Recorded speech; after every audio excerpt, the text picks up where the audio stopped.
Idaho Matters is brought to you in part by St. Luke's Pharmacy, now offering free home delivery. For daily medications or one time prescriptions, home delivery is easy to set up. It's convenient and safe. St. Luke's Pharmacy, now delivering to your doorstep. Information on how to get started at stlukesonline.org. Love Boise State Public Radio podcasts? They are free to enjoy, but not free to produce. If you can give, your support helps keep shows like Idaho Matters and Scandalize available to everyone. Donate now at boisestatepublicradio.org.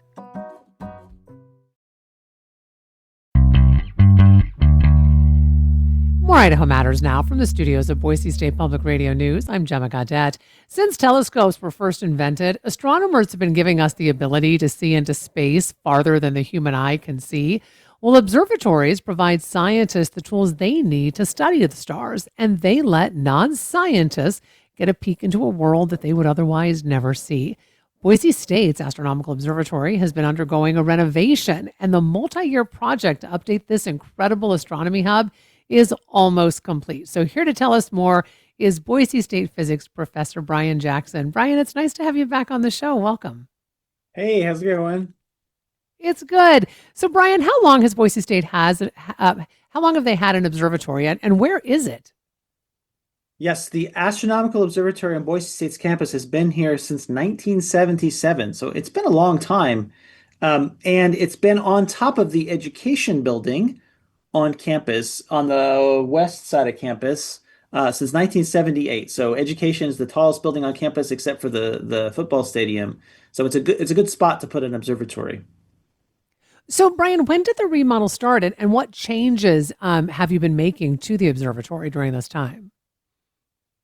We ran a crowdfunding campaign back in 2024 to raise funds for this project. We had gotten a bid from a astronomical observatory contractor, so we had a pretty good sense for the amount of money it was going to take.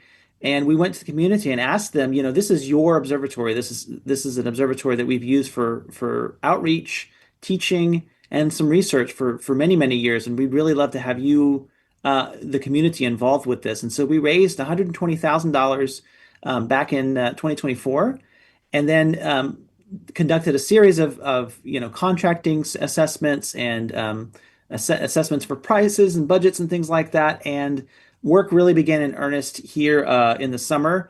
We had some contractors come out and do that work, and we're almost done with that now. We are expecting, fingers crossed, to be able to open up the observatory to the public in September of this year, so at the end of the summer here. Okay, so my understanding too is you got a brand new telescope, right? So what will it be able to see and do? We got so many great goodies. The public were so supportive that we were just able to get some really, really great things. So the biggest upgrade that we implemented over the summer was to automate the dome that we have. So that dome that was installed back in 77 is still the same dome we're using. It's actually in surprisingly good shape. When we had the observatory contractors come out and assess the situation, they were frankly kind of shocked by how well maintained the dome was. So that's a testament to our staff here at the university for how good a job they did of keeping that dome up. But the dome does not know how to track the sky on its own, and you need that kind of tracking if you want to do long-term observing. As the sky rotates, you got to track that sky.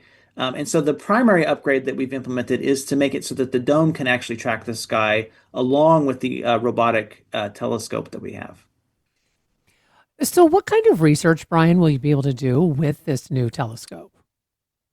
We have actually done a lot of observing at the observatory since I've gotten here. One of the primary types of research that we do with our students is exoplanet transit observations. So planets in other solar systems will sometimes pass in front of their stars and cast a shadow that we can see from the Earth. And those shadow signals we can use to learn about how big a planet is, how close the planet is to its star. We can even look for signs, we found some, of planets spiraling into their stars on a death march. And that's one of the focuses of our research, is to look for these planets that are actually on this final spiral into their star. And we can do all that kind of astronomical research from here on campus, downtown Boise. Brian, in your opinion, why is it important to have an observatory that's accessible? And what I mean by that is it's not just for astronomers, but to anyone who wants to learn about space and the stars. Yeah, there's, in the US, of course, we have an amazing array of astronomical facilities. But, Idaho does not have a ton of those. And I think it's very important that folks, especially in our state, have access to this kind of opportunities, that our students here at Boise State have the opportunity to do real, actual astronomical research and not just read about it. That kind of work is not only important for workforce development. The students who come through our program learn some really, really important skills that are applicable in a variety of fields, not just astronomy, but data science, optical engineering, all kinds of things like that. So that workforce development is key. But, ultimately, we're really getting people excited about scientific prospects, scientific questions that are, some of the fundamental reasons that we do scientific research. So I think it's just so important that we have these kinds of facilities readily available, both for our students and for the public here in Idaho. So I have less than a minute left with you. When can people check out the new observatory?